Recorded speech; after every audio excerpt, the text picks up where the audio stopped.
nie wiem, czy żeście zwrócili na to uwagę, ale generalnie gry z serii GTA bardzo często się posądza o propagowanie jakiejś bezsensownej przemocy i ja zupełnie nie wiem, dlaczego coś takiego się robi. No, a powiedzmy sobie szczerze, czy są jacyś ludzie, którzy grają w GTA, żeby na przykład, nie wiem, po to, żeby powiedzmy pojeździć tutaj autem zgodnie z przepisami, albo żeby, nie wiem, porobić misję taksówkarza i tak dalej, ewentualnie pościgać się autami i inne tego typu rzeczy? Ja właśnie tak, jest środek nocy, jest 2:30 i przyszła mi do głowy właśnie taka teza, że generalnie tutaj mogłoby nie być wszystkich tych misji fabularnych, mogliby być tylko cywile i policjanci i inne tam istoty do mordowania, no bo powiedzmy sobie szczerze, że to no właśnie o to chodzi, że że znajdujemy się w dość realistycznych warunkach, powiedzmy, że no, może realistycznych to ze słowo, ale w sensie, że tak to by mogło wyglądać, no, że możemy się tutaj czuć prawie, że jesteśmy w prawdziwym mieście i prawie, że robimy prawdziwe rzeczy i ktoś pewnie powie, że to przez to właśnie potem ludzie idą na ulicę i strzelają do siebie. A może właśnie jest tak, że ludzie idą na ulicę i strzelają do innych albo dokonują jakichś mordów w szkołach. W Ameryce to jest dość popularna sprawa. Bo właśnie nie grają w gry, nie mają gdzie tych swoich negatywnych emocji generalnie co z nimi zrobić, gdzie ich zutylizować, ta frustracja w nich rośnie i potem robią takie rzeczy. Ja na przykład zawsze mówiłem, że takie mordowanie NPC-ów w grach, czyli z takich istotek stworzonych z kodu zero-jedynkowego jest bardzo dobre, bo właśnie pozwala jakoś nieinwazyjnie swoją frustrację, złość i stres wyładować i generalnie nie ma nic lepszego z tego typu, powiedzmy, rozrywki. No bo wiadomo, można iść na siłownię, biegać albo tam uprawiać jogę i tak dalej, no ale co jest przyjemniejsze generalnie? No ja wolę pograć w GTA, jak uprawiać jogę, bo to w ogóle jakieś takie dziwne jak dla mnie, ale no jak to lubi. W każdym razie, tak wracając do tematu stricte GTA, to pamiętacie jak 4 dopiero wychodziła? Co to była za gra, ile z nią było problemów? Kto to mógł odpalić wtedy na rozsądnych detalach? Przecież to miało przepotężne wręcz wymagania. W tym momencie myślę, że jeszcze znalazłaby się kupa ludzi, którzy nie mogą tego na jakichś wyższych ustawieniach odpalić. Na moim komputerze to jest już na szczęście możliwe i tak też właśnie postanowiłem sobie legendarną z wielu przyczyn 4 odświeżyć, jako że zbliża się wielkimi krokami premiera 5. Zainstalowałem sobie jeszcze legendarne San Andreas, także takie sobie właśnie robię melancholijne, romantyczne powroty do GTA i powiem wam, że gra się bardzo fajnie i pomimo upływu czasu to stwierdzam, że gra, czy to graficznie, czy pod innymi względami jakoś się za bardzo nie zestarzała i to tylko świadczy na jej korzyść, chociaż słyszałem kiedyś, że GTA 4 to jest jeden z najnudniejszych sandboxów, jakie kiedykolwiek się pojawiły, a nie mogę się zgodzić z tą opinią. O, jak smutno. Ja myślę coś wręcz przeciwnego, że to jest jeden z najlepszych sandboxów, jakie powstał, bo na przykład dzieci, nie róbcie tego w domu, nie wolno w domu kraść karetek.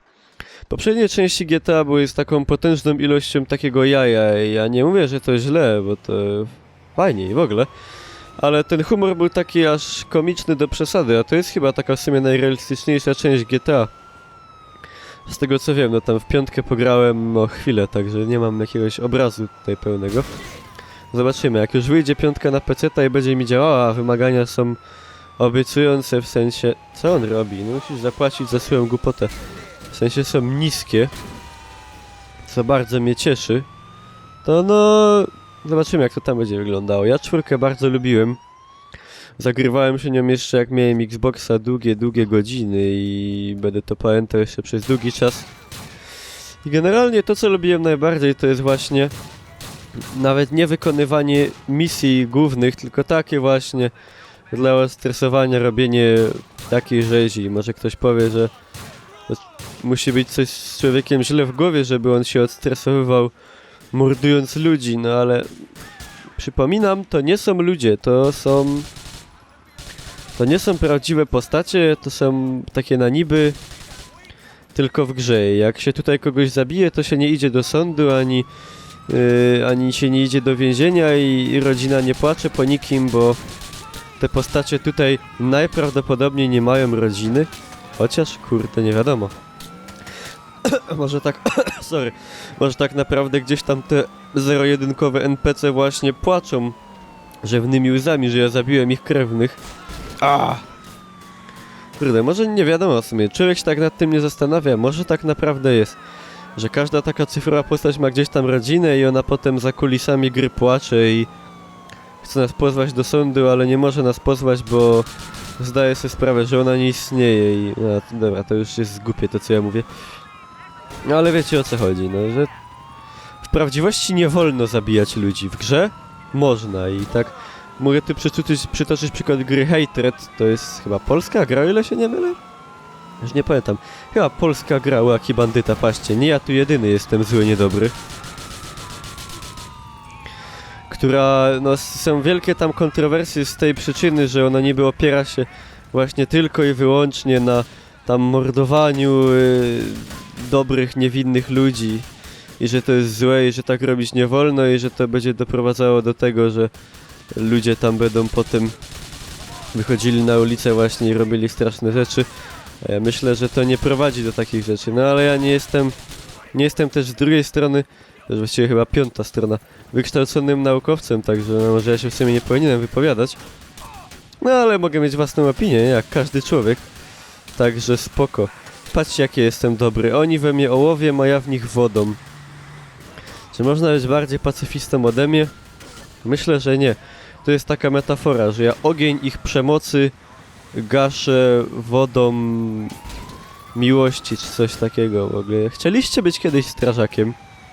Większość ludzi chciała być kiedyś strażakami, albo policjantami, albo żołnierzami. No z tych trzech to chciałem być żołnierzem na pewno. Patrzcie, 5 gwiazdków. W ogóle tutaj nie ma czołgu i wielka szkoda. Na szczęście w GTA 5 jest czołg. I czołg to jeden z moich ulubionych pojazdów w GTA. Najśmieszniejsze było to, że w San Andreas jak się najechało na auto czołgiem, to on automatycznie wybuchał i to wyglądało tak śmiesznie i głupio.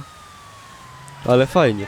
Ja nie wiem, jaki jest czołg w piątce. W ogóle ma ten czołg gąsienicę, bo zawsze czołgi w GTA były niestety takie, że miały koła i nie można było zrobić takiego bajeru, że wjeżdżało się na czołg tak majestatycznie i przejeżdżało po nim i go zgniatało. To było w jakiejś innej grze. W Saints Rowie chyba, w Świętym Rowie, tak mi się wydaje. Nie wiem, czy dobrze pamiętam. Patrzcie, jak on strzela do mnie z jakiej fajnej broni. M4, najlepsza chyba broń w GTA 4. Jak chodzi o karabiny. Gaszę cię wodą. Nie bądź złym człowiekiem, być dobry. No i tak to wygląda właśnie w czwórce. Na pewno też graliście w czwórkę. Przyznajcie się w komentarzach, działała wam jakoś względnie w dniu premiery? Znaczy, jak powiecie, że tak, to i tak wam nie uwierzę, bo to była taka druga gra po Crysisie, która działała jak przysłowiowa kupa w dniu premiery. No. No ale teraz już są takie czasy, mamy zaawansowane komputery, mamy laptopy modularne, że można złożyć do tableta, mamy elektryczne szczoteczki do zębów, procesory Intel i7 i w ogóle niedługo wychodzi nowe ATI, nowa karta, która przebija obecną 290, będzie kosztowała chyba z 4 kafle. No i co ja mogę powiedzieć? To byłem ja, Niko Bellic, a to było GTA 4 w ramach takiej krótkiej, romantycznej wspominki, jak to jeszcze nie tak dawno się tym wszyscy jaraliśmy. I to tyle, na razie. Oczekujmy piątki, papa. Taksówkarz nie doczeka. A, przemoc, bezsensowna przemoc.